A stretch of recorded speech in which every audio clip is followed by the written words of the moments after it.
আজকে street singer বেশি inspiration দিয়েছে আমার ফ্রেন্ড সার্কেল। আমি যখন আমার বন্ধুদের গান শোনাতাম, আমার বন্ধুরা বলতো, বাহ তুই কত সুন্দর গান গাস, তোর তো বয়স অনেক ভালো, তুই তো এক কাজ করতে পারোস। আমি বললাম কি? কয় তুই তো গান গাইয়া ভিক্ষা করতে পারোস।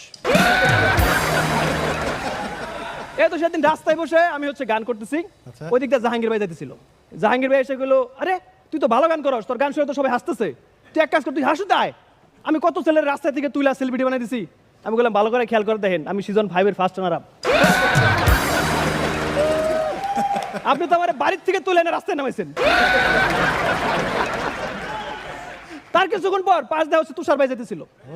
তুষার ভাই আমার কাছে এসে বলল, তুই তো অনেক ভালো গান করিস রে, তোর তো অনেক ভালো প্রতিভা, তুই এক কাজ কর, তুই হাসো তাই, তুই ভালো করতে পারবি। আমি বললাম ভালো করে খেয়াল করে দেখেন, আমি সিজন 5 এর ফার্স্ট রানার আপ। তুই তো আমার হাতে করা প্রতিভা রে, তুই রাস্তায় কেন, তোর স্থান তো রাস্তায় না। পরে আবার তুষার ভাই আমার হাতটা ধরে নিয়ে ফুটওভার ব্রিজে বসাই দিল।